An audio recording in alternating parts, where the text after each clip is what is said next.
ॐ शुक्लाम्भरधरं विष्णुं शशिवर्णं चतुर्भुजं प्रसन्नवदनं ध्यायेत् सर्वविघ्नोपशान्तये।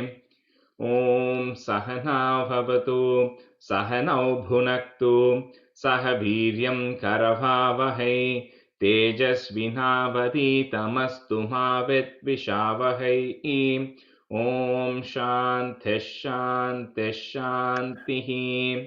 अगजाननपद्मार्कं गजाननमहर्निशम् अनेकदन्तं भक्तानाम् एकदन्तमुपास्महे। श्रीमहागणपतये नमः। गुरवे सर्वलोकानां भिषजे भवरोगिणां निधये सर्वविद्यानां श्रीदक्षिणामूर्तये नमः। अस्मद्गुरुचरणारविन्दाभ्यां नमः।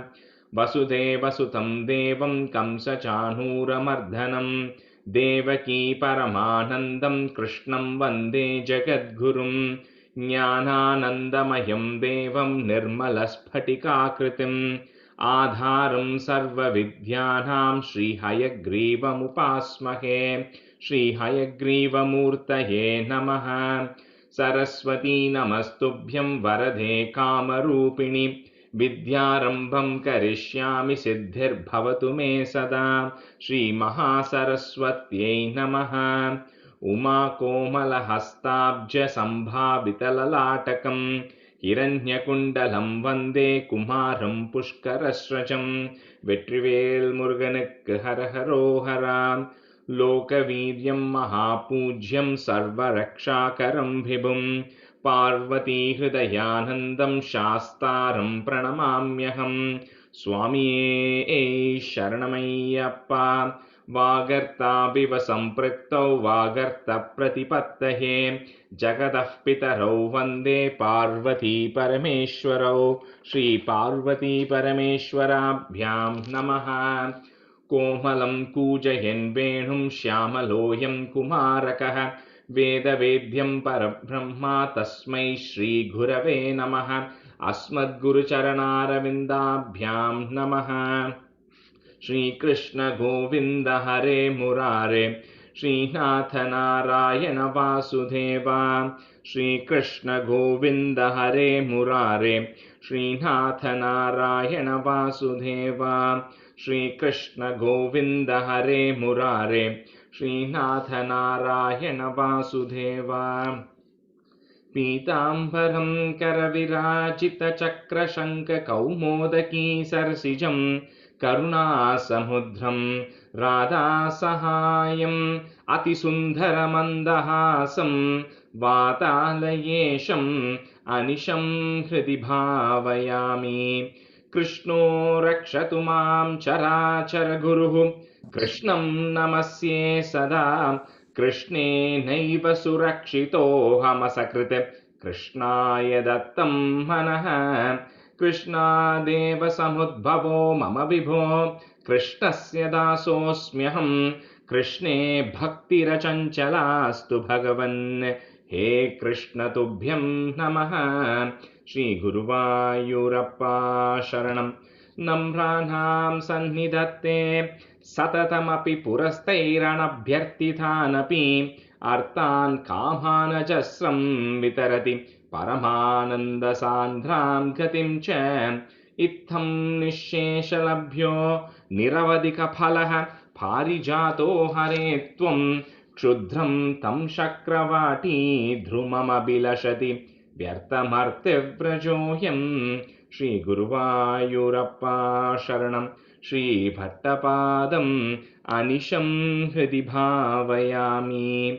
वंशीविभूषितकरात् नवनीरदाभात् पीताम्बरात् अरुणबिम्बफलाधरोष्टात् पूर्णेन्दुसुन्दरमुखात् अरविन्दनेत्रात् कृष्णात् परं किमपि तत्त्वमहं न जाने।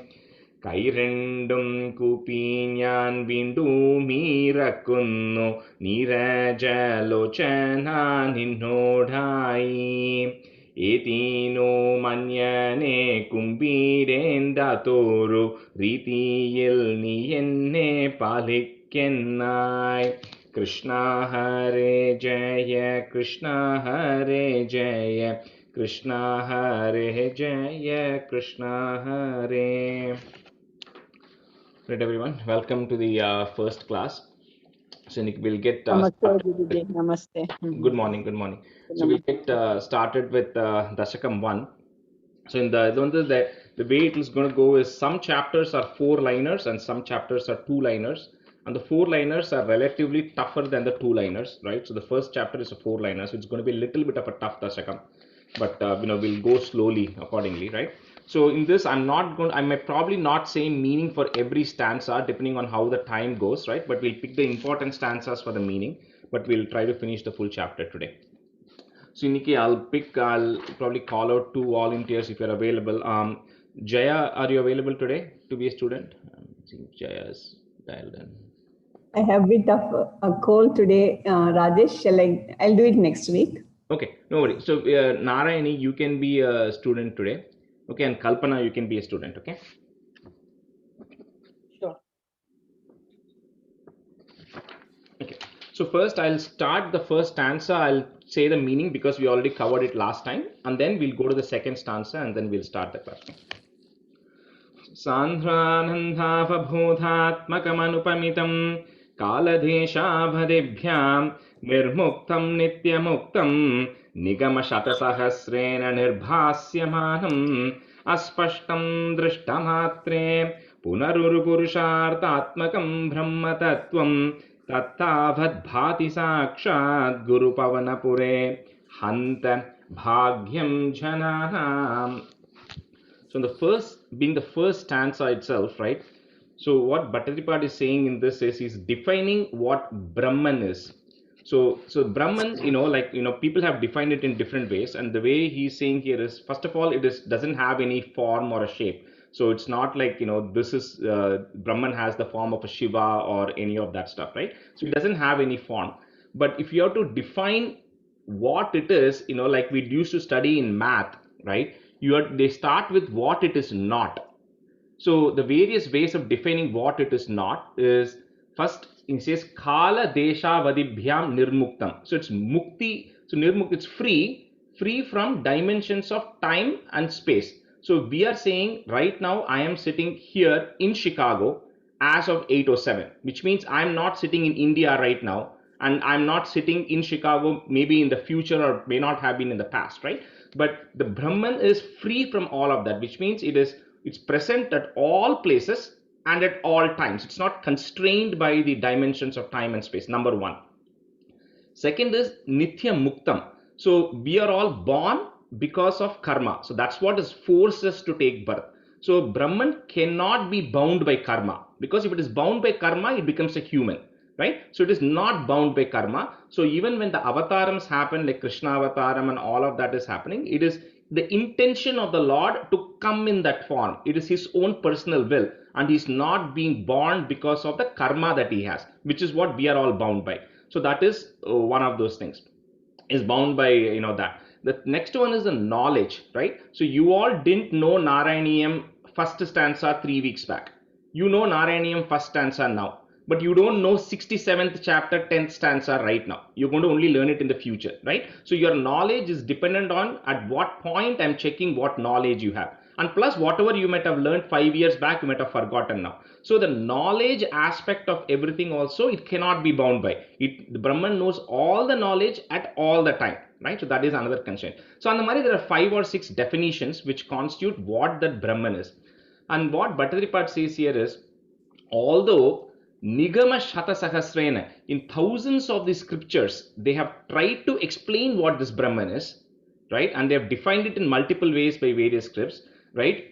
It is aspashtam. It's not spashtam. Spashtam means to be clear. Aspashtam means it's not clear. Even though they've explained in all this, it is just impossible for us all to comprehend what that is, because we are not graduated to that level where we can comprehend what that Brahman is.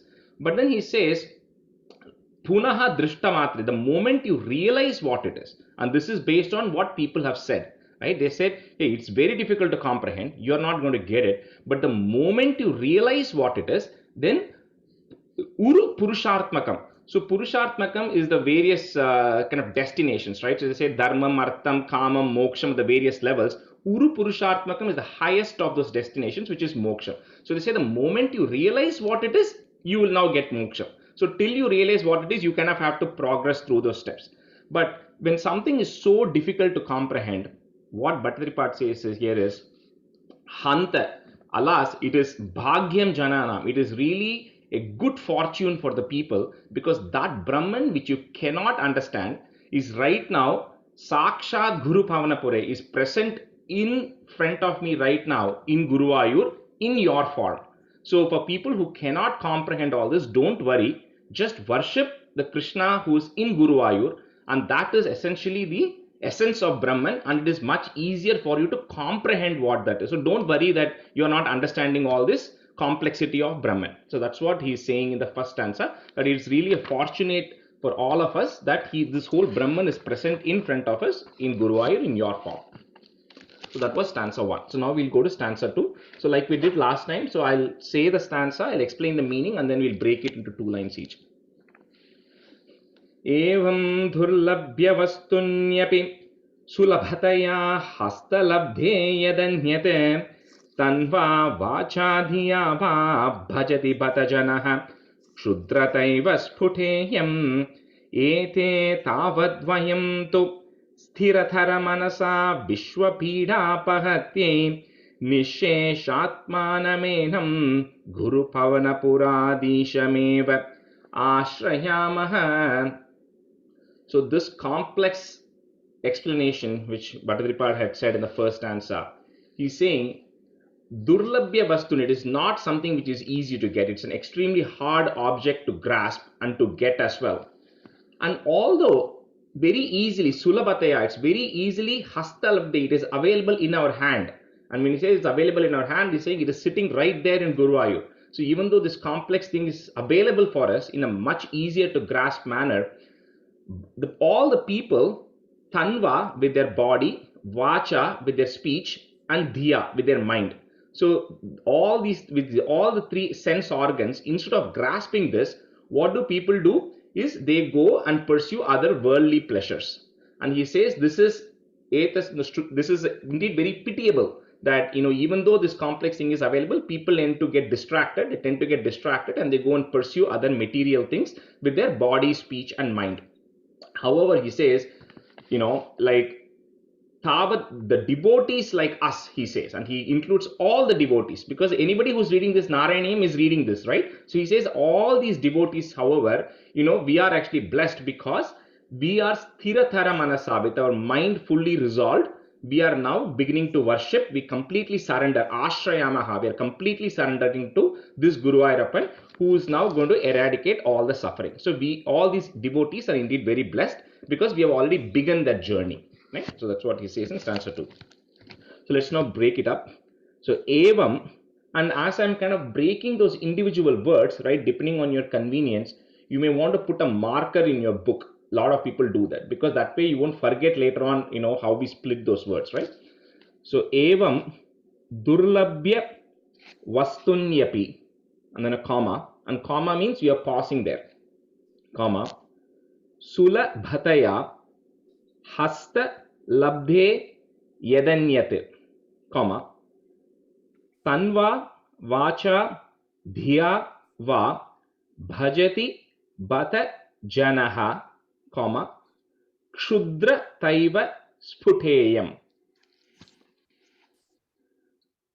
Evam durlabhya vastunyapi sulabhataya hastalabdhe yadanyate tanva vachadhiya va bhajati bata janaha kshudrataiva sputeyam. Sarani, you want to go first? And Kalpana can go. Evam durlabhya vastunyapि sulabhataya hastalabde yadanyat. Yadanyat. Oh, yadanyat. Yadanyat. Yadanyat. Correct? Yeah, correct. Yadanyat tanva vacha diya va bhajati hata janaha. Bata janaha. Patada. Baba bhajati bata janaha. भजति बत जनः शुद्रतैव स्फुटेयम् சரியா சொன்னேனா Correct. You had said say two times. Okay एवं दुर्लभ्य अस्तुन्यपि सुलभतया हस्तलब्धे Yeah, go ahead. हस्तलब्धे यतन्यत् तन्वा वाचा धिया वा भजति बत जनः शुद्रतैव स्फुटेयम् So for people who are following, I don't know about Telugu, but if you're following Tamil, then sometimes they better put numbers 1, 2, 3, 4 on top in some cases. So for example, like in Sanskrit, you have the, right? 4. So but Tamil, they might have put only tha, and then they might have put 1, 2, 3, 4 on top. So you should know what that is, right? I don't know about Malayalam and Telugu if they have that notation, but in Tamil I know they have that numbering scheme, so you should know what they're referring to there. Okay, Kalpana.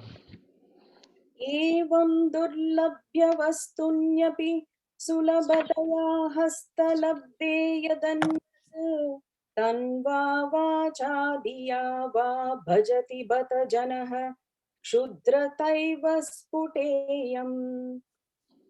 I know the tune is up. That's okay. I think you took it at a higher pitch, but that's okay.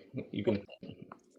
एवं दुर्लभ्य वस्तुन्यपि सुलभतया हस्तलब्धे यदन्यत् तन्वा वाचा धिया वा भजति बत जनः क्षुद्रतैव स्फुटेयम्. Ete tavat vayam tu, small tu, comma, sthira thara manasa vishwa pida pahatye, comma again. The next word, nishesh atmanamenam.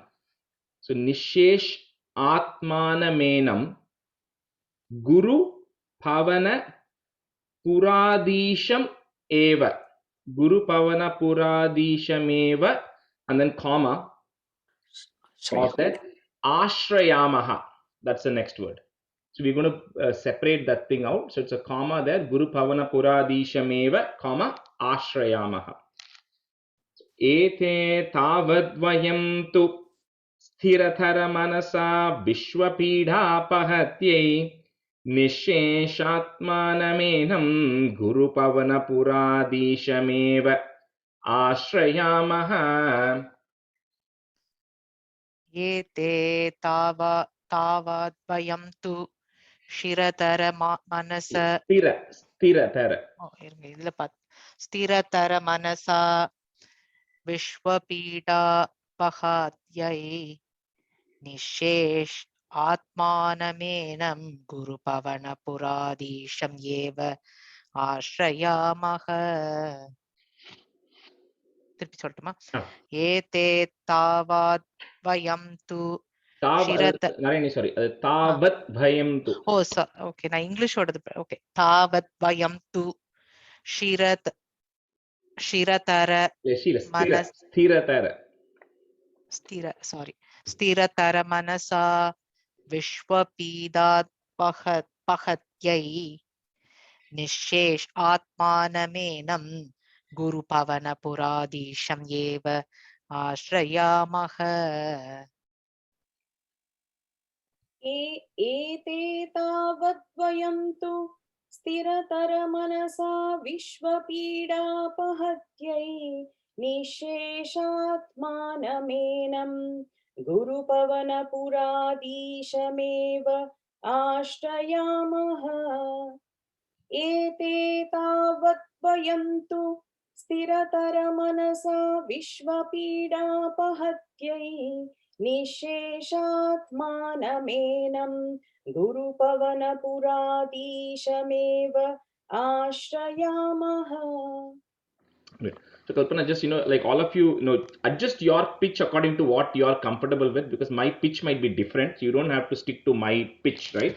So number 3, Satvam yattat parabhyam अपरिखलनतो निर्मलं तेन तावत् भूतैर्भूतेन्द्रियैस्ते वपुरुति बहुशः श्रूयते व्यासवाक्यं तत्स्वच्छत्वात् यदच्चादितफरसुखचिद्गर्भनिर्भासरूपं तस्मिन् धन्या रमन्ते श्रुतिमतिमधुरे सुग्रहे विग्रहे ते.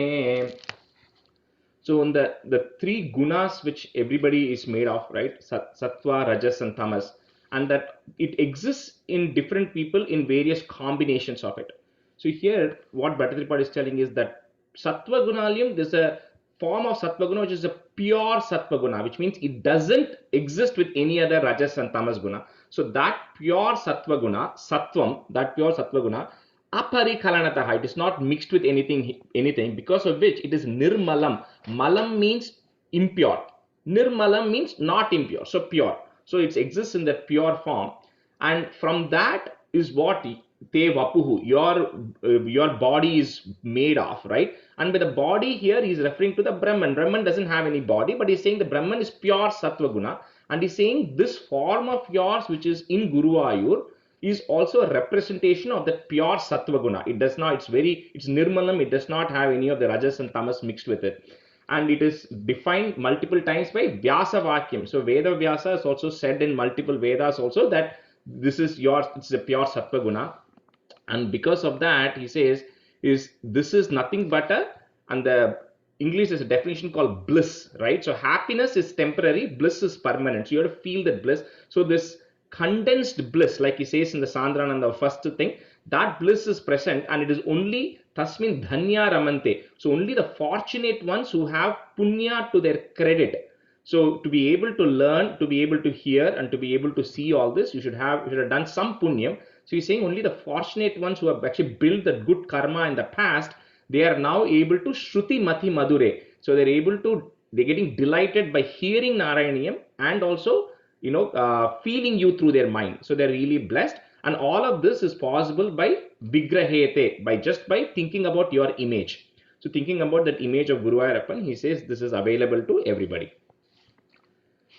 So Sattvam, so in the Sattvam, remember there's double half tas, right? So Sattvam, Yattat Parabhyam.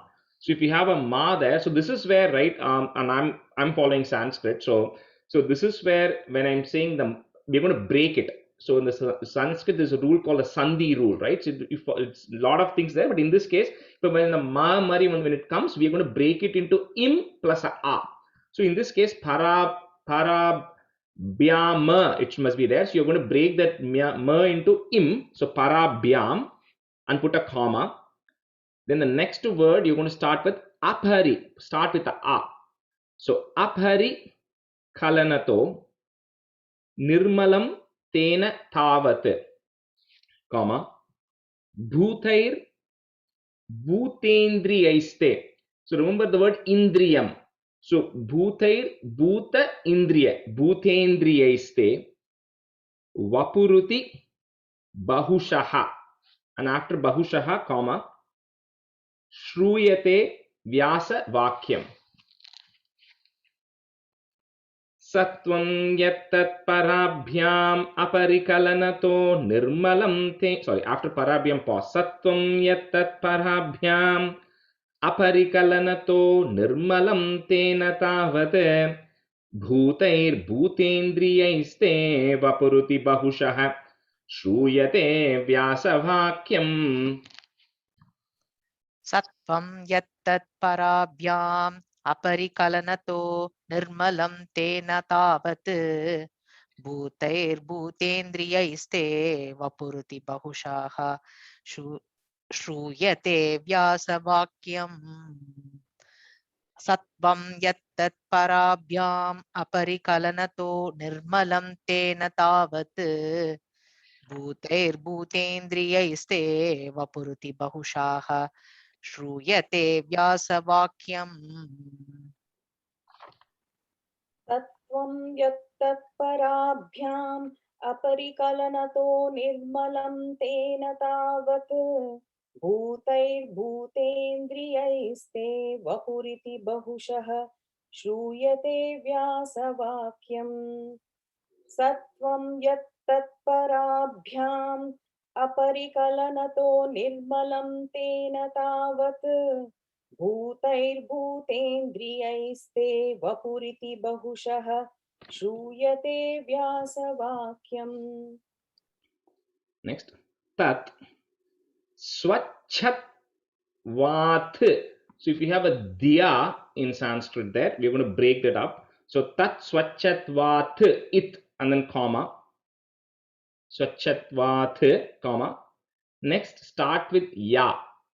Yadachadita. So yadachadita para sukha chid garbha nirbhasa rupam and then comma. So one comma tat swachatvat, one comma, and then next comma at nirbhasa rupam, comma. Tasmin dhanya ramante, comma. Shruti mati madure sugrahe vigrahe te. Tat swachatvat यदच्छाधित परसुखचित् गर्भनिर्भासरूपं तस्मिन् धन्या रमन्ते श्रुतिमतिमधुरे सुग्रहे विग्रहे ते.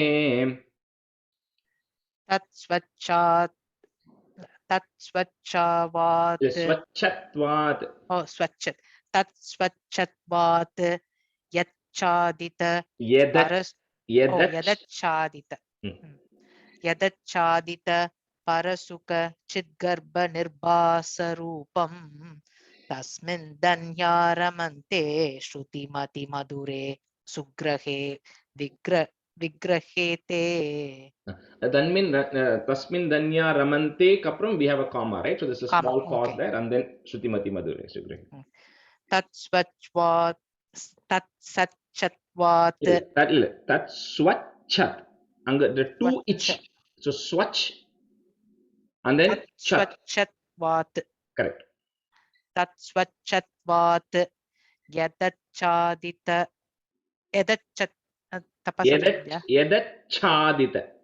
yadachadita parasuka chidgarbha nirbhasarupam tasmin dhanya ramante shrutimati madhure sugrahe vigrahe te.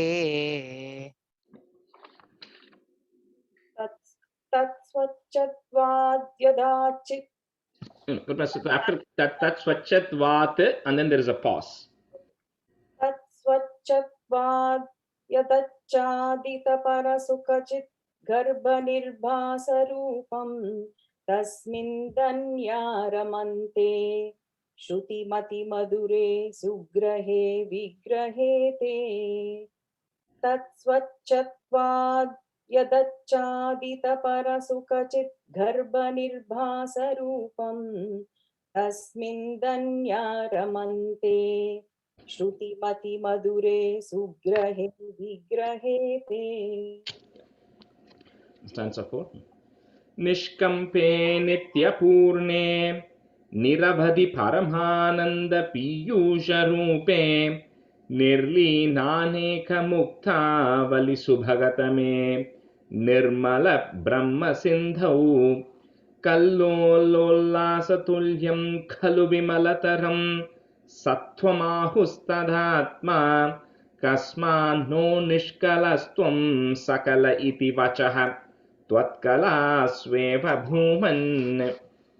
So next 3 paragraphs we'll avoid we'll skip the meaning and then talk in the latter half of the chapter. So nishkampe nitya purne, after purne comma, niravadi paramananda piyusha rupe nirli naneka muktavali subhagatame, after subhagatame comma, nirmala brahma sindhau. निष्कंपे नित्यपूर्णे निरवधि परमानंद पीयूष रूपे निर्लीनानेक मुक्तावलि सुभगतमे निर्मल ब्रह्म सिंधौ. निष्कंपे नित्यपूर्णे निरवधि परमानंद पीयूषरूपे निर्लीनानेकमुक्तावळि मुक्तावळि दाने correct ताने Muktavali, correct. मुक्तावळि शुभगतमे Nirmala ब्रह्मसिन्धौ निष्कम्पे नित्यपूर्णे निरवधि परमानन्द पीयूषरूपे निर्लीनानेकमुक्तावलि शुभगतमे निर्मला ब्रह्मसिन्धौ அது நிர்மல பிரம்ம சிந்து. Oh, निर्मल. Okay, sorry. निष्कम्पे नित्यपूर्णे निरवधि परमानन्द पीयूषरूपे निर्लीनानेकमुक्तावलि सुभगतमे निर्मल ब्रह्म सिन्धौ निष्कम्पे नित्यपूर्णे निरवधि परमानन्द पीयूषरूपे निर्लीनानेकमुक्तावलि सुभगतमे निर्मल ब्रह्म सिन्धौ. ஒரு சின்ன doubt Rajesh, அந்த சுபகத்தமேக்கு அப்புறம் comma இருக்கா? ஆமா. பாஸ் பண்ணணுமா? Pause, yeah, pause there, yeah. I mean, see, listen, இது வந்து when different people chant in different ways, right? So some people chant the whole paragraph together without stopping, right? I know my grandfather used to do that, right? He never used to stop, so he just used to say exactly like how it is written, right? That is one way of chanting. But then people realize that even Narayanam is tough for a lot of people. So what different gurus started doing was they started introducing various right places to stop and right places to break. So it's much easier for people to do, right? So Adamari, we are also doing the same thing based on what my guru has taught me. We're going to pause at certain places, right? So that you won't run out of breath. You will be able to see certain stanzas. You'll see later on is you have to say the whole thing together, because you cannot split it right in the middle or somewhere. So andamari cases that we will chant it together. In other places we will pause in certain places and all that. And so that is really what the purpose of this is. So you don't stop in the wrong places. முக்தாவளிக்கு அப்புறம் comma இல்ல, சுபகத்தமேக்கு அப்புறம் தான் comma. ஆமா, சுபகத்தமேக்கு அப்புறம் comma. Thank you. Next, kallo lolasa. So on the kallo lolasa is, you cannot split it, so you have to say it together. Kallo lolasa tulyam khalu vimalataram, comma, sattvam, again double hafta, sattvam ahus tadatma, comma, kasmanno nishkalastvam sakala iti vachaha. So if you have a is there, remove that is and put a visarga there and make it vachaha and put a comma. So sakala iti vachaha, remove that is out. So next, and then a comma. So next one becomes tvat kalasveva bhuman. Kalnololasatulyam khalu vimalataram sattwamahustadhatma kasmanno nishkalastvam sakala iti vachaha tvatkalasveva bhuman. कल्लोलोलासतुल्यं खलु विमलतरं सत्वम् आहुस्तदात्मा कस्मान्नो निष्कलास्त्वं Nishkalastvam. Oh, निष्कलस्त्वं, sorry. कस्मान्नो निष्कलस्त्वं सकल इति वचः तत्कलास्वेव भूमन्.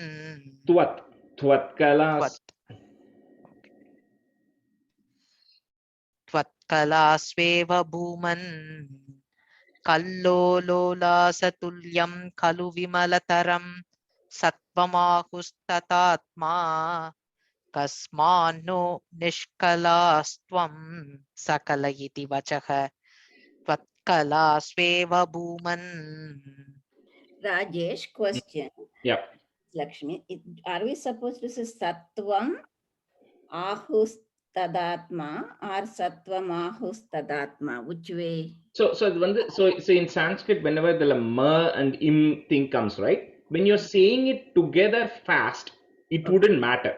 You can say Sattva Mahustadhatma. So when you're saying it fast like that, it doesn't matter. You can say Mahus also is fine, because you'll say it together. So the reason I'm sometimes breaking it is only so that if you are not able to say it together, you can break it at that point.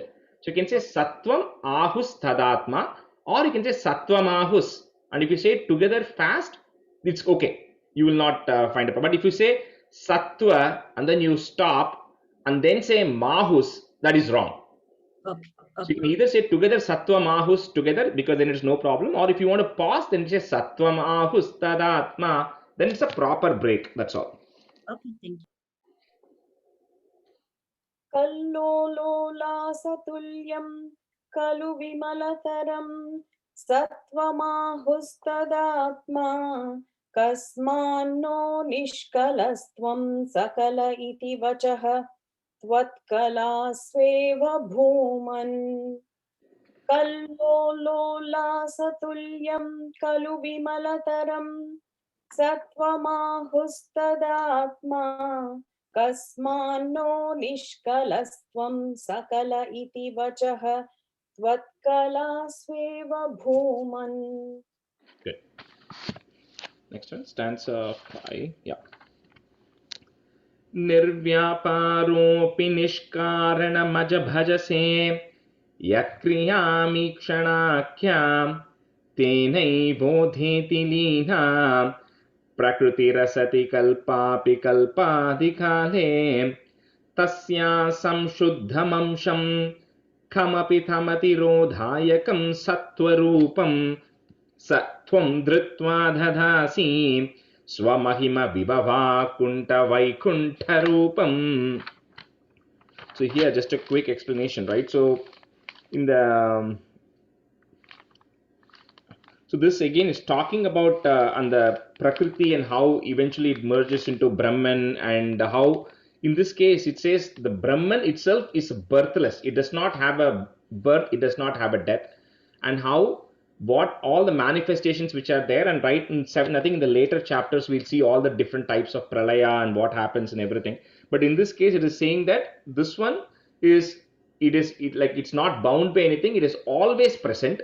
The various things eventually go and merge into this Brahman and come out of it at various points in time of the universe. And this one is really referring to as that's why it's referring to Aja.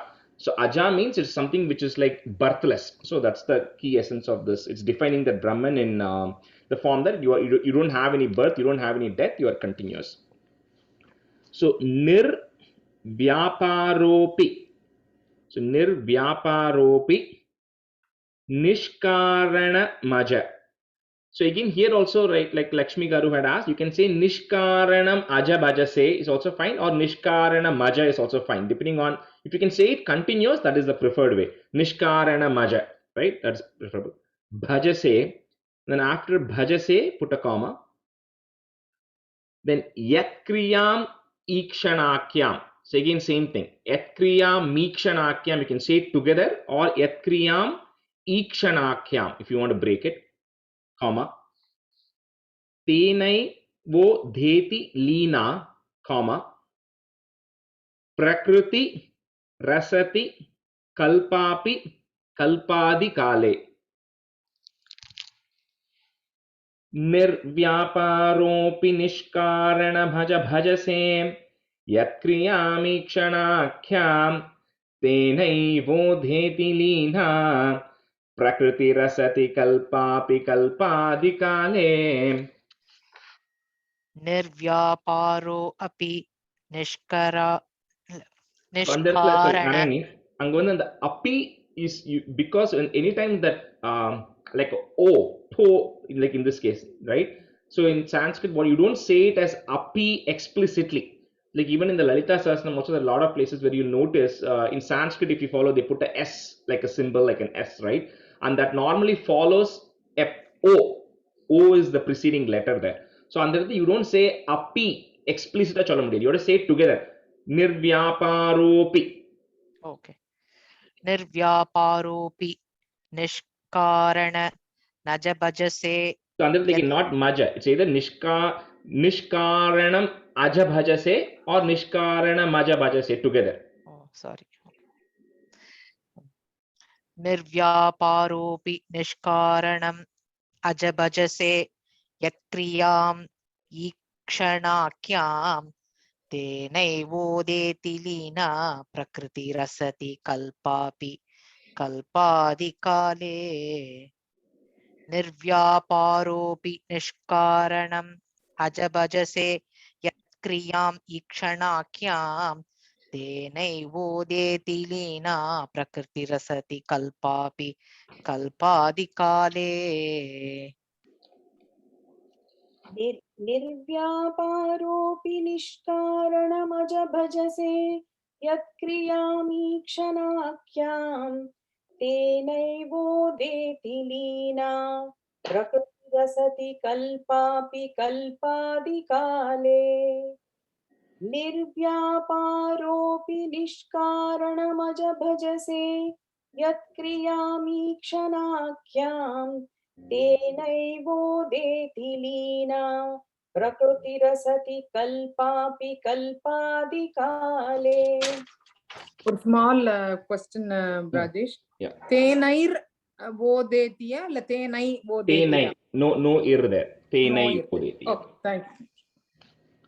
So next, so just like how in some cases we removed that is and we put a visarga in the previous stanza, in some places we will say it together, right? So when you're saying it together, then Sanskrit, there are rules of how you join the two words. So the next line, it says tasyaha samshuddhamamsham, right? So because you're saying it together, you cannot use the visarga as tasyaha. Only if it is the next letter is a ksha, then you have to say the visarga. Otherwise, in this case, you have to put a joining letter, right? So in the joining letter in this case is because the next letter is a sa. So you say tasyas, so you replace that visarga with the is. So tasyas samshuddham amsham. Okay, and then comma. So tasyas samshuddham amsham, comma. Kamapi thamatirodhayakam sattvarupam. Again, double half ta. Sattvarupam, comma. Sattvam. So the sa and thwam are separated for a reason, right? Because it says that sa is referring to that, thwam is you. So that you. So you can't say sattvam together. So anytime there is a gap, because if you can say it, they would have put it together. The reason is they have separated is that you. So sattvam. So brief pause, right? No stopping there, but just separation. Sattvam dhritva dhadasi, comma. Swamahima vibhavakuntha vaikuntha rupam. Tasya samshuddhamamsham khamapi thamatirodhayakam sattvarupam sattvam dhritva dadasi swamahima vibhavakuntha vaikuntha rupam. तस्या संशुद्धमंशं कमपि तम् अतिरोध्यवाकं Kamapi thamatirodhayakam. தமதிரோதாயகம் சத்வரூபம் சத்வம். ரொம்ப பாஸ்வேர்ட்ல சொல்லணுமா? You'll get used to it. So just say it separately. Okay. சத்வம் திருத்வா ததாசி ஸ்வமஹிம விபாவாகுண்ட வைகுண்ட ரூபம் தஸ்யா சம்சுத்தமம்சம் கமபி த்வம் அதி Tamati. தமதி சேர்த்து படிக்கணும் இல்லையா? Kamapi thamatirodhayakam. ஓகே. கமபி தமதிரோதாயகம் சத்வரூபம் சத்வம் திருத்வா ததாசி ஸ்வமஹிம விபாவைகுண்ட Dadasi kapram, there's a pause. So sattvam dhritva dadasi, pause. Swa mahima, mahima. அது ஞாபகம் வச்சுக்கோ. Swa mahima. ஸ்வமஹிம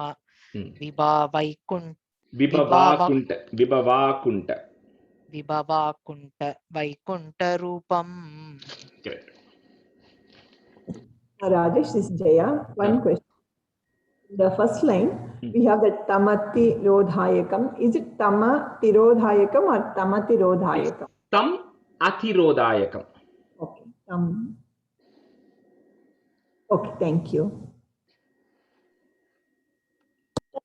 तस्या संशुद्धमंशं कमपि तमतिरोधायकं सत्त्वरूपं सत्वं धृत्वा दधासि स्वमहिमविभवाकुण्ठवैकुण्ठरूपम् तस्या संशुद्धमंशं कमपि तमतिरोधायकं सत्त्वरूपम् सत्वं धृत्वा ददासि स्वमहिमविभवाकुण्ठवैकुण्ठरूपम्.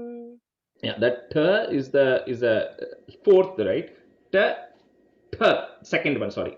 So that tha is an emphasis. So vibhava kuntha, vaikuntha, right? Emphasis ta. So you can just make a note there. You want me to repeat it? No, that's okay. No, as long as you just mark it, it's good. Okay, stanza 6. तत्ते प्रत्यग्रधाराधरललितकला Yawali केलिकारं लावण्यस्यैकसारं सुकृतिजनदृशां पूर्णपुण्यावतारं लक्ष्मीनिःशङ्कलीला निलयनम् अमृतस्यन्दसन्दोहमन्तः सिञ्चत् सञ्चिन्तकानां वपुरनुकलये मारुतागारनाथ. So again, like I said, in this case, right, a lot of the lines are continuous, so there will be no, it won't be like pausing it. So in the interesting thing about this stanza is he's describing that I am meditating on you, who is in the form, and this is going to be a consistent theme you'll see, who is in the form of, the color is rain-bearing clouds. That's the definition, like little grayish color, right? So, and the gray, so the Krishna in Dwapara Yugam, he was black color, black. In the first Satya Yugam, the definition is it's white color. Next it becomes red color. Then in Dwapara Yugam, it is black color. Then in Kali Yugam, it is little bit of that bluish gray color, right? So in this chapter, in this stanza, he is describing it as, I'm meditating on you who has that color of the dark rain-bearing clouds.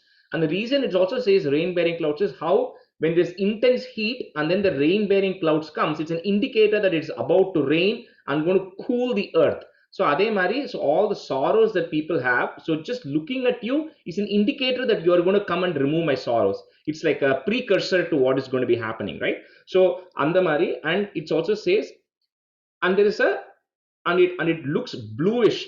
So in the 100th dasakam, and if you remember this, I'll see if you remember when we go to the 100th dasakam. So in the 100th dasakam, first stanza, Agre Pashyami Tejo Nibidatara Kala Yavali Lobaniyam, it says, I am seeing in front of me a bluish color, which is actually emanating from that Sannidhanam, right? So he's defining it as complete blue color, and in the middle of that, I am seeing you. So again, he's saying the same thing here, as if it is like a blue lily flower. So it's like you grayish color surrounded by that blue, and yeah. So on this again, he talks about how only the merited people who have done all the merit can actually even get a chance to worship you. So he's praying to the form of the Lord. So this is also an important stanza. So tatte pratyagra dhara dhara lalita kalayavali kelikaram. So it's continuous, no pause, and after kelikaram, comma. Then lavan yasyaika saram, comma. Sukriti janadrisham purna punyavataram. So the Purna Punyavataram, the significance here is the various avatarams which have happened, right? Which we'll see. Narsimha Avataram, Vamana Avataram, right? They are called as Leela Avataram because the God comes, the avataram happens only for one purpose, right? It comes, the avataram comes, it does the job it is supposed to do, and then it goes off. There are only couple of avatarams which are Purna Avatarams, like the full avataram, which is Rama Avataram and Krishna Avataram. And even between those two avatarams, and it will come later, right? And even Bhagavatam, it says Krishnasya Bhagavan Swayam, because even in Rama Avataram, the avataram did not come with the full potency of the actual Brahman. While in Krishna Avataram, and we'll talk about it in the 10th stanza, So all the why the word Bhagavan comes is because of 6 attributes, and all those attributes were present in Krishna Avataram because it came with the full potency. Ramataram, while it was a Purna Avataram, it still had certain constraints. Like Rama could not just decide to do what he do. Like he cannot just do like this and the bridge gets built, right? He was following certain rules and constraints and conditions. But Krishna Avataratla, you will notice as you go through this Narayana, there was nothing like I'm constrained by this. That was never on, and he never constrained himself, right? It was whatever the full power was there. That's why it says Krishnasya Bhagavan Swayam. The Krishna is the actual incarnation of the whole Bhagavan. No, Brahman is incarnated fully in the form of Krishna with no conditions and no restrictions. So tatte pratyaya, so we saw that. So Sukruti Janadrisham Purna Punyavatar. Tatte Pratyagradhara Dhara Lalita Kala Yavali Kelikaram Lavanyasyaikasaram Sukruti Janadrisham Purna Punyavataram. Tatte Pratyagra Dharadhara Lalita Kalayavali Kelikaram Lavanyasyaikasaram Sukruti Janadarsham Purna Punyavataram. Janadrisham. Janadrisham. Drisham. Drisham. Oh. Drisham. Tatte Pratyagradhara Dhara Lalita Kalayavali Kelikaram Lavanyasyaikasaram Sukriti Janadrisham Purna Punyavataram. And in the pause after Lavanyasyaikasaram there is a pause. Then Sukruti Janadrisham Purna Punya, that's continuous after that. Okay. Okay. Thirupi sollama. No, that's okay. As long as you mark it. Yeah, mark. तत्ते प्रत्यग्रधाराधर ललितकलायावलीकेलिकारं लावण्यसैकसारं सुकृतिजनदृशां पूर्णपुण्यावतारम् तत्ते प्रत्यग्रधाराधर ललितकलायावलीकेलिकारं लावण्यसैकसारं Sukruti Janadrusham Purna Punyavataram. Tune has been very hard on this one because of that word. Yeah, that's okay. I think once you practice it, then you'll eventually get it. So no hurry on that, right? So just focus on Akshara Shuddham now. Yeah, for first right now you focus on that, exactly. So Lakshmi Nishanka Leela Nilayanam Amrita. So again, Nilayanam Amrita or Nilayanam Amrita. If you can say it together, that's also fine. If you want to break it, it will be Nilayanam Amrita Syanda Sandohamantaha. So no stop there. That line is continuous. Sinchat Sanchintakhanam, comma, Vapuranu Kalaye Marutha Gharanatha. Lakshmi Nishankalila Nilayanam Amrita Syanda Sandohamantaha Sinchat Sanchintakhanam Vapuranu Kalaye Marutha Gharanatha.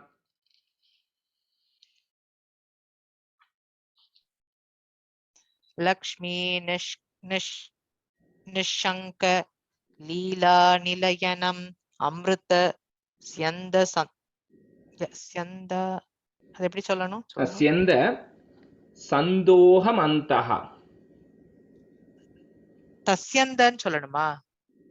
இல்ல நிலையனம் அமிர்த Syanda is one word. Okay. Syanda Sandohamantah. Correct. Sinchat Sanchitakanam Chintakanam Vapuranu Kalaye Marutagara Nata. Correct. Lakshmi Nishankalila Nilayanam Amrita Syanda Sandohamantaha Sinchat Sanchitakanam. Chintakanam. அங்க இன்னு இருக்கு. Chintakanam. நான் தப்பா சொல்லிட்டேனா? சஞ்சிந்தகானா correct, yeah. வபுரனுக்கலயே மாருதாகாரநாதா. So அது வந்து tha, you cannot stretch it too much at the end because it's garanatha. காரநாத. Okay. Yeah, Second third, right? second tha.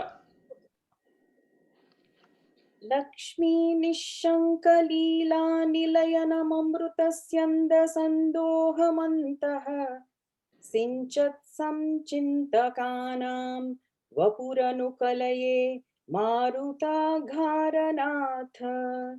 So Kalpana, the second line, sinchat sanchintakanam, in, not im. Sanchintaka, in, not In. im. Yeah, Okay. n, yeah, in. Let me write it.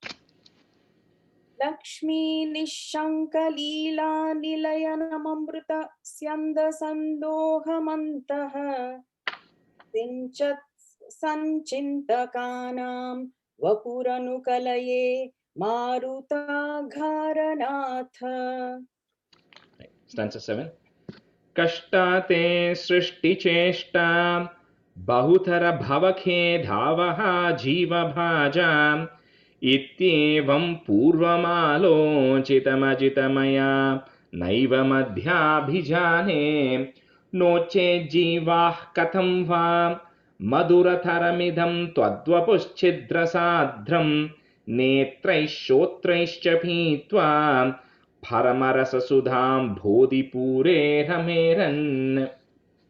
So here, Bhattripad is saying, Ajita, Jita is to win. Ajita is someone who cannot be won over. So, oh, invisible one. Purvam Alochitam. So earlier, he used to think, I used to wonder. Remember, he's suffering rheumatoid arthritis as he's writing. So he's actually going through suffering. So he's saying, Purvam Alochitam. Earlier, I used to think that Te Srishti Cheshta, this act of creation, Krishna, that you have actually done, is kashta. It's very cruel. It's a very cruel because he says, because what it does is to everybody, Bahutara Bhava Ke Dhavaha, to all Jiva Bhajam, to all the living beings, all it does is it just gives sorrows, right? All the various kinds of sorrows, right from when you are a child to the time you die, it's constantly giving sorrows. So I used to think that this act of yours was very cruel. However, na evam adhyabhijane. Now I don't think that is the case. And the reason he says that that's the case is because if I'm not born as this human, then Jiva Katamva, how else could some human, right, take the Paramarasa Sudam Bodhipure, in this ocean of supreme bliss? How else can someone immerse themselves, right, in this ocean of supreme bliss if they have not taken birth as a human, right? If you're taken birth as an animal, or any other animal or a plant, right, maybe except for the Guruvayur Keshava, the elephants who are in the Sannidhanam, right? Otherwise, you don't get a chance to, he says, you don't get a chance to go in and then netrai shrotrai chapitva, from your eyes and your ears, experience the bliss, right? You don't get that chance because you're sitting somewhere. Only because I'm born as a human, I'm getting this opportunity to come to Guruvayur and I'm able to experience this. So I don't think that this creation or act of creation of it is cruel anymore. But I used to think it is cruel, but now I don't think, because I wouldn't have this opportunity, right, if I was not born here. So that's what he's saying in the 7th. So kashta te srishti cheshta, comma, bahutara bhava khe davaha jiva bhajam. So in the end of that line, put a im at the end of that line, first line, jiva bhajam, im, and then put a comma. Then the next line, if you have mityevam, remove it and make it ityevam. So we kind of moved the im to the previous line. So ityevam purvam alochitam ajithamaya. You can say it together also, but if you want to break it, it will become purvam alochitam ajithamaya, comma, naivam adhyabhijane. Again, the break there is naivam adhya, or you can say it together, naivam adhyabhijane. Kashtate srishti cheshta bahutara bhavakhe dhavaha jiva bhajam ityevam purvamalochitamajithamaya naiva madhyabhijane. अष्टाते सृष्टिबेष्टा चेष्टा बहुदर भव केदावः जीवभाजा इत्येवं पूर्वम् आलोचितम् मया नैवम् अद्याभिजाने. தப்பா பண்றேனா? Correct, Sorry. right? You're saying it correct only. You're breaking it at the right points. But I think once you say it like 4 or 5 times, you will not have to explicitly break it that way. Okay. But the way you're breaking is correct only, so nothing wrong with it. Okay. எனக்கு சான்ஸ்கிரிட் தெரியாதனால மன்னிச்சுக்கோங்க. ரொம்ப No, that's okay. கஷ்டப்பட்டு No, தான். that's okay. No, that's why I'm separate telling you where to break so that you can break it at the right place. That's all. Okay. Yeah. कष्टा ते सृष्टि चेष्टा बहुदर भव केदावः जीवभाजा इत्येवं पूर्वम् आलोचितम् अजितमया नैवम् अद्याभिजाने. Correct. कष्टा ते सृष्टिचेष्टा बहुतर भवकेदावः जीवभाजाम् इत्येवं पूर्वमालोचितमजितमया नैव मध्याभिजाने. कष्टा ते सृष्टिचेष्टा बहुतर भवकेदावः जीवभाजाम् इत्येवं पूर्वमालोचितमजितमया नैव मध्याभिजाने. Next, no change jivaha is there, right? And so again, remember the rule, the sandhi rule, the join rule we're going to apply. So because it starts with a k in the next one, it is like a or h sound, right? That you have to put to join it. So it becomes no che jiva katam va. So anytime the k comes or k, then the joining is that sound. So no che jiva katam va, comma madura tharam idam Twadvapush chidra sardram. Twadvapush chidra sardram. Okay, there's double ir sounds coming there. Sardram, comma. Next line, netraihi is there. So you have to put a ish to join. Okay, netraish shrotraischa pitva. Netraish shrotraischa pitva, comma. Parama rasa Sudham Bodhipure Rameran. So one person had said that the best way to learn in the joining of sandhis in the introduction of these letters in Sanskrit is to chant Vishnu Sahasranamam properly, because Vishnu Sahasranamam is filled with like these joining things. Is, ish, everything it comes, and it also has a ksha coming in some places, so you have to emphasize that visarga up front, right? So anyway, but we'll go through it everywhere it comes. I'll make sure I tell it clearly. So no che jiva katham va madurataramidam twadvapuschidra netraishotraischa bhitva paramarasa sudham bodhipure ramheran. No je jivah katam va madurataram idam tatvapushchitras. Twad. Oh, twad. Twad. Twatpush. Yes, twatvapush. Twatvapushchitras netraishru raischa pitva paramarasa sudam, yeah. Sudham. Paramarasa sudam bhuti pure rameran. So Sudham, narane anga im irukku. Sudam. Yeah, correct. Okay. Sudam. Okay. Sudam bodhi pure rameran. No che jivah katam va madurataram idam tvatvapush chitrasradram netraishru raischa pitva paramarasa sudam bhuti pure rameran.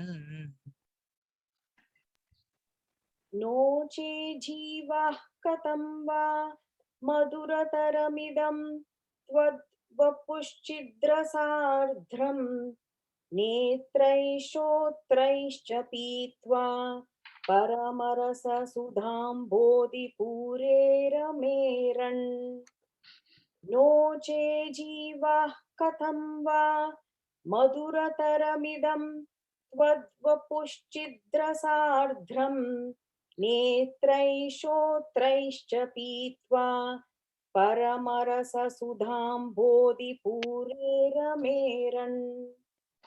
Stanza 8, and this stanza 8 is what comes in our dhyana slokam, right? That's why I didn't teach it upfront, because we were anyway going to be covering it here. Namra, is that right? Yeah.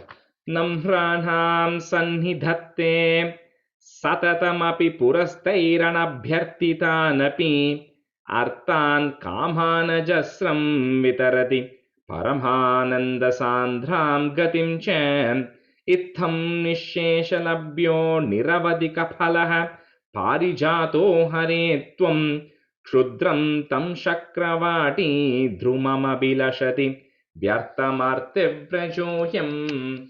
So here Bhattacharya is comparing Krishna to the Kalpavriksha tree which is in Indra's garden. So the Kalpavriksha tree is a tree which you can go and ask. It's a wish yielding tree, right? You can go and ask what you want and it will give you. But he says the problem with that Kalpavriksha tree is, for normal humans like us, number one, we do not have access to it, right? However, whatever you need to do to get access, you have to go through all that, and then only then you will, first of all, number one, get access to the Kalpavriksha tree. Number two is whatever it gives are only material things which you can enjoy. That's the other problem with it. And he says, Krishna, you are like the Parijata tree, which is the highest form of blessings, which he says, you not only give what people, number one, you're super accessible. That's the main part he's saying. Everybody can access. There's no restriction, right? Anybody can access Krishna. Everybody can pray to Krishna. So that's number one. Number two is you not only give devotees what they ask for, you give them more than what they ask for. And more importantly, you give them that which the tree does not give, which is that ultimate, mukti from, life cycle of life and death. That ultimate liberation is only possible from you. So in spite of having all these three benefits, he says, I still don't understand why people go and wish for a Kalpavriksha tree. Instead, they should be wishing that they have access to you. But people still go in and wish for the Kalpavriksha tree, although it has all these constraints with it, right, compared to worshipping you. So that is the important, the essence of this. So Namranam Sannidhatte, so double na and double th, Sannidhatte, comma, Satatamapi Purastair Anabhyartithanapi. So I'll break it, but at the very end, put a P, P-I, so short P at the very end. Anabhyartithanapi, and then put a comma. So the way, if you're not able to say it together, you can break it as Purastair Anabhyartithan api. Okay, Purastair Anabhyartithan api, comma. The next line, if you have a pya, P-Y-A, pya, remove that off and put a. So it becomes arthan. So essentially that pya, we broke it into P and a. The P we moved it to the first line, a we kept it in the second line. So arthan kamana jasram vitarati, and then comma, paramananda sandram gatim cha. Namranam sannidhatte satatamapi purastairanaabhyartitanapi artan kamana jasram vitarati paramananda sandram gatim cha. Namranam sannidhatte satatamapi punarstair. Puras.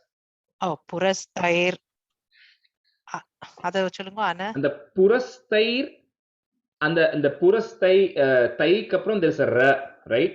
So all we are doing is we are breaking it, right? You're saying purastai anabhyartithanapi. Anabhyartithanapi. Correct. Arthan kamanajasram vitarati paramananda sandram gatim cha. Yeah. திருப்பி சொல்றேன். नम्राणां सन्निधत्ते सततमपि पुरस्तैर् अनभ्यर्थि तानपि अर्थान् कामानजस्रं वितरति परमानन्दसान्द्रां गतिं च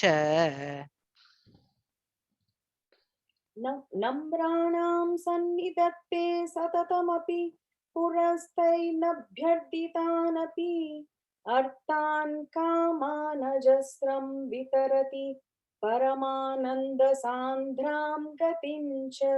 Kalpana, the pause is after Sannidatte, the first line. Okay. Oh, so there's a comma after Sannidatte? After Sannidatte, yes. Sorry, I didn't put. Namranam Sannidatte Satatamapi Purastairbhyarthanapi Arthan Kamanajasram Vitarati Paramananda Sandram Gatincha. Also, I need pause after api, right? In the first line. First line, yeah. End of the first line. End of the first line, there's always a pause unless in some places I tell you to put a plus. Oh, okay, okay, sure. By default, it is a pause at the end of each line. Okay. Itham nishesha labhyo niravadika phalaha, comma, parijato hare tvam, comma, kshudram tam Shakravati Dhrumamam. So Shakravati Dhrumamam Abhilashati. So if you want to break it, you can say it together also, like Shudram Tam Shakravati Dhrumam Abhilashati. You can also say it that way. But if you are not able to say it, you break it at Dhrumamam Abhilashati, comma, Vyartam Arte Brajoyam. So again, remember here also that Brajo and then that ayam is coming, but you can't say it as ayam because it is coming after o, so it becomes brajoyam. It will be one word. Itham nishesha labhyo niravadika phalaha parijato hare tvam kshudram tam shakravati dhrumam abhilashati vyartamarte vrajoyam. इत्थं निःशेषलभ्यो निरवधिक फलः पारिजातो हरे त्वं शुद्रं तं शक्रवाटी ध्रुमम् अभिलषति व्यर्थम्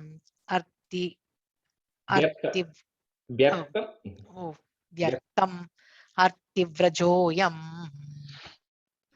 इत्थं निःशेषलभ्यो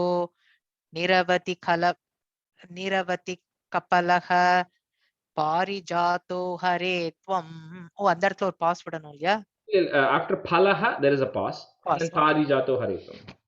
இத்தம் நிஷேஷலப்யோ நிரவதிகபலஹ பாரிஜாதோ ஹரே த்வம் शुद्रं तं शक्रवाटी ध्रुममभिलषति व्यर्थम्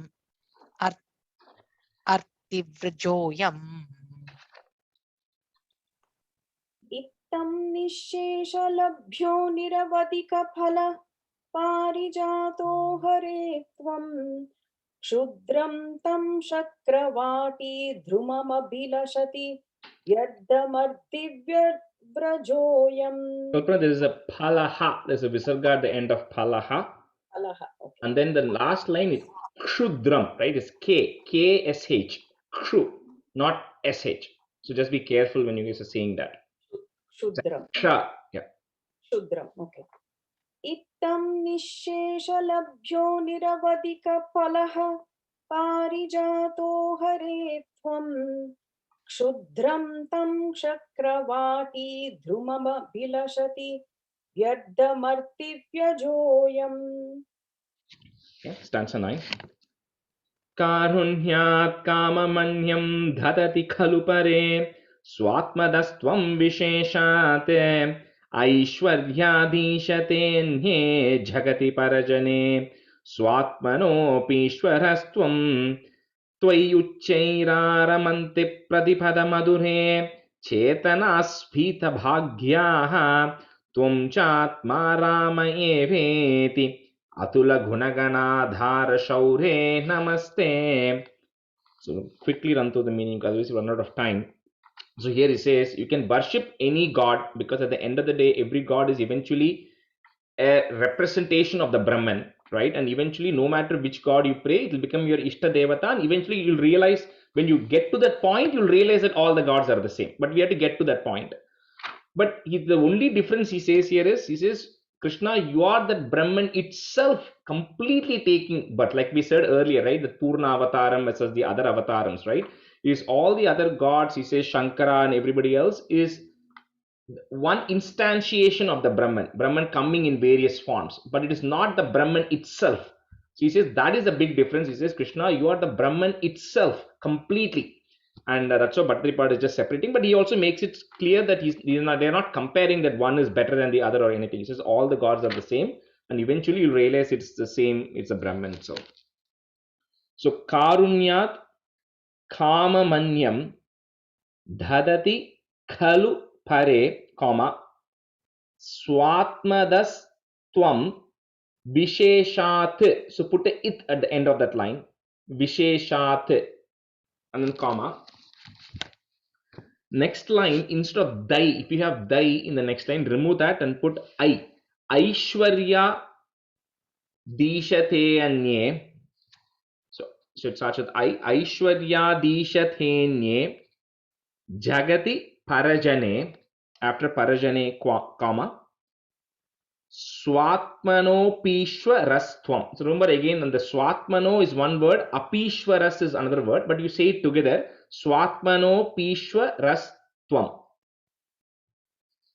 Karunyat Kamamanyam Dhadati Khalu Pare Swatmadastvam Visheshat Aishwaryadhishatenye Jagati Parajane Swatmano Pishwarastvam. कारुण्यात् काममन्यं दतति खलु परे स्वात्मदस्त्वं विशेषात् ऐश्वर्यादीशतेऽन्ये जगति परजने स्वात्मनोऽपीश्वरस्त्वं कारुण्यात् काममन्यं दतति खलु परे स्वात्मदस्त्वं विशेषात् ऐश्वर्यादीशतेऽन्ये जगति परजने स्वात्मनोऽपीश्वरस्त्वम् कारुण्यात् काममन्यं ददति खलु परे स्वात्मदस्त्वं विशेषात् ऐश्वर्यादीशतेऽन्ये जगति परजने स्वात्मनोऽपीश्वरस्त्वम् कारुण्यात् काममन्यं ददति खलु परे स्वात्मदस्त्वं विशेषात् ऐश्वर्यादीशतेऽन्ये जगति परजने स्वात्मनोऽपीश्वरस्त्वम् Tvayuchairamanti. That's one word, difficult to break that word. So Tvayuchairamanti Pratipada Madure, comma. The Chetanaha is there, so put a is to join. So Chetanas Spita Bhagyaha. So put a visarga at the end of that line. Spita Bhagyaha, comma. And the next line, if you have a is in the fourth line, remove that is out. So it will start with Tvam. So Tvam Chatmarama Eveti. So you have the Thya there. If you have a Thya, remove the Thya and make it Eveti. And then put a comma. So Tvam Chatmarama Eveti, comma. Next put a there. So Atula Gunaganadhara Shaure Namaste. So that again the Thya, we are breaking it into T plus A. So Tvam Chatmarama Eveti, comma, Atula Gunaganadhara Shaure Namaste. Tvayuchairamanti Pratipada Madhure Chetana Spita Bhagyaha Tvam Chatmarama Eveti Atula Gunaganadhara Shaure Namaste. त्वयि उच्चैरारमन्ति प्रतिपदमधुरे चेतनास्पीतभाग्याः त्वं चातमाराम इवति இல்ல துவம் சாத்மாராம அது வந்து துவம் ச ஆத்மா அந்த ரெண்டு அப்படி வேர்ட் ச பிரிச்சீங்களா? and ஆத்மா so சாத்மா துவம் சாத்மாராம ஏவேதி கரெக்டா பிரிச்சு சொல்லுமா? துவம் ச இல்ல இல்ல அப்படி no சொல்ல don't do that yeah just say it அப்படி சாத்மாராம त्वं चात्माराम इवति ஏவேதி ஏவேதி एवेति अतुल गुणगणाधार शौरे नमस्ते त्वयि उच्चैरारमन्ति प्रतिपदमधुरे चेतनास्पीतभाग्याः त्वं चात्माराम इवति ஏவேதி एवेति अतुल गुणगणाधार शौरे नमस्ते. Rajesh, do you have to pause after Eveti? Yeah, after Aveti, there is a pause. Anytime we are breaking that thing into a sandhi like that, there is a pause. Because if you don't want to break, then you can say it together. Tvam chatma rama evetyatula gunaganadhara shaure namaste. You can say it together like that, right? Because for simplicity, we are breaking it, so there is a pause there. Then you have to pause it. Vayuchchairaramanti pratipadamādhure चेतनास्पीतभाग्याः त्वं चात्मा राम एवेति अतुलगुणगणाधार शौरे नमस्ते त्वय्युच्चैर्यारमन्ति प्रतिपदमधुरे चेतनास्पीतभाग्याः त्वं चात्मा राम एवेति अतुलगुणगणाधार शौरे नमस्ते. ராஜேஷ் ஒரு small question துவ யுச்சைவ வந்து அது பிரிக்கணுமா இல்ல துவ யுச்சைவன்னு சேர்த்து சொல்லு? That is together because it is twayi, it's twayi.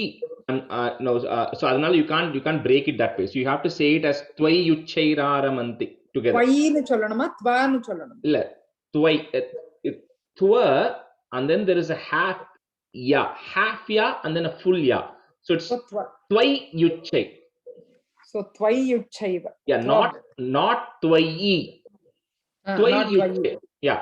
So and think of it as, I don't know how to say it in English. Half ya and then a full ya. So twai yuchai raramanti. Twai yuchai. Twai. So twa plus ya in vartha twai nu vandurudhu adu. Ama, correct. So it's twai yuchai raramanti. Okay, thank you. Okay, last answer. ऐश्वर्यं शङ्कराधीश्वरविनियमनं विश्वतेजोहराणां तेजःसंहारिवीर्यं विमलमपि यशोनुस्पृहैश्चोपगीतम् अङ्घासङ्घा सदा श्रीरखिलभिदसि न क्वापि ते सङ्घवार्ता तद्वातागारवासिन् मुरहर भगवत् शब्दमुख्याश्रयोऽसि. So in this, he's saying the word Bhagavan, right? So Bhaga Trayate the Bhagavan. So the one, you can call somebody Bhagavan if they have the Bhagas, and the Bhaga is referring to 6 attributes they need to have. So it is like, to be able to be, like we discussed earlier, right? Omnipotence and all that, Adala, and all that contributes to Bhagavan. He says that is only applicable to you, O Krishna. And then he says, your fame, the sages worship you, right? He says here, Nispruhai Upagitam. The sages are constantly worshipping you, your pure fame. Then Anga Sangha Sada Shri. Shri is referring to Mahalakshmi. So Mahalakshmi is residing in your chest. And even though, Tat Vathagara Vasin. So you are residing in Guruvayur. Murahari, the one who destroyed Mura. Mura is one of the main general of Narakasura. So on the Murahari, the one who killed Mura, Bhagavat Shabda Mukhya. So the term Bhagavan specifically applies to you. Ashrayas is applicable to you. So this is one unique Dashakam where Bhattatripa does not say at the end that please cure me of all my diseases. But there are only 2 chapters where he doesn't say that. This is one, and there's one other chapter I think we're going to cover that I forgot which number that was. And that is probably, I don't know why, it's probably because he's starting off So startingly, he didn't want to go and say, please help me and please cure me. He wanted to first go and just say, you are great. He's praising the Lord. So he didn't want to mix the praise of the Lord with something that he wants for himself, right? So in this, all he's doing in this Jasakam, he's purely praising the Lord, nothing else in this. And that's why he doesn't say at the end that please cure me. Otherwise, in every Dashakam, we will see, he will explicitly say, please cure me of all my diseases at the very end. But in this, he doesn't say that. So we'll finish it off. So Aishwaryam Shankaradhishwara Viniyamanam Vishwa Tejoharanam, comma. So Viniyamanam, comma, Vishwa Tejoharanam, comma, Tejas Samhari Viryam, comma, Bimalamapi Yasho Nisprihaish Shopageetam. Aishwaryam Shankaradhishwara Viniyamanam Vishwa Tejoharanam Tejas Samhari Viryam Bimalamapi Yasho Nispruhaischopagītam. Aishwaryam Shankaradishwara Viniyamanam Vishvatejoharanam Tejas Samhari Viryam Vimalamapi Yasho Nispraihachopageetam. Nisprihaish. Oh, Nisprihaish. Nisprihaish. Nisprihaischopagītam. Correct? Correct. Okay. Aishwaryam Shankaradishwara Viniyamanam Vishvatejoharanam Tejas Samhari Viryam Vimalamapi Yasho Nisprihaischopagītam. ऐश्वर्यं शङ्करादीश्वर विनयमनं विश्वतेजोहराणां तेजस्संहारि वीर्यं विमलमपि यशो निस्पृहैश्चोपगीतम्. Viniyamanam. Okay, not Vinaya. Vinaya. Yeah. ऐश्वर्यं शङ्करादीश्वर विनियमनं विश्वतेजोहराणां तेजस्संहारि वीर्यं विमलमपि यशो निस्पृहैश्चोपगीतम्. Anga Sangha Sadha Shrir Akhila Vidasi. Akhila Vidasi. You can break it as Shrir Akhila Vidasi or say it together. Shrir Akhila Vidasi. Vidasi, comma. Na Kwapi Kwapithe Sangavartha, comma. Thadva Thagara Vasin, comma. Murahara Bhagavat Shabda Mukyashrayosi. So Shabdam, remember the word Shabdam. So Murahara Bhagavat Shabda Mukyashrayosi. And the reason it is not Sh is because it is Bhagavat Shabda. So if you take the Bhagavat Shabda and then you join it, it becomes Bhagavat Shabda. So that's all it is. But it's actually referring to Bhagavat Shabda is the meaning there. Angha Sangha Sadha Shri Rakhila Vidasi Nakwapite Sanghavarta Thadva Thagara Vasin Murahara Bhagavat Shabda Mukyashrayosi. Anga Sangha Sada Shri Akila Vidasi Nakwapite Sanghavarta Tatvatagara Vasin Murahara Bhagavat Shabda Mukyashrayosi. And the third line it's Na Kwapite, not Na. Na Kwapite. The Shri Akhila Vidasi.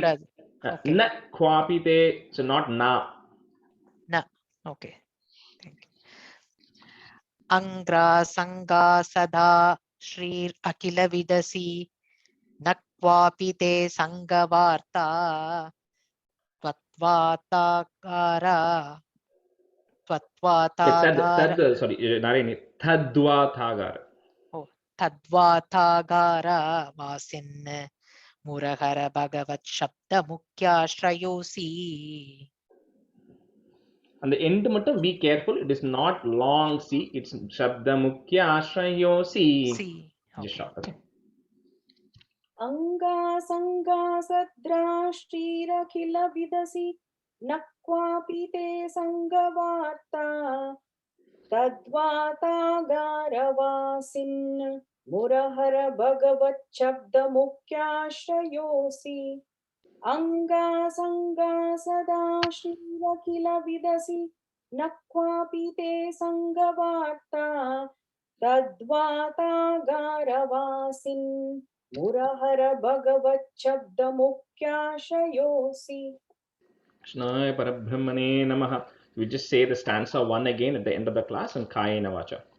Sandhranandhavabodhatmakamanupamitam kaladeshavadebhyam nirmuktam nityamuktam nigamashatasahasrena nirbhasyamanam aspashtam drishtamatre punarurupurushartatmakam brahmatattvam तत्तावद्भाति साक्षात् गुरुपवनपुरे हन्त भाग्यं जनानां कायेन वाचा मनसेन्द्रियैर्वा बुद्ध्यात्मना वा प्रकृते स्वभावात् करोमि यत् सकलं परस्मै नारायणायेति समर्पयामि. Thank you all. So I at the end- always, I try my best to finish it at 9:30, so I don't keep you all for any minute more.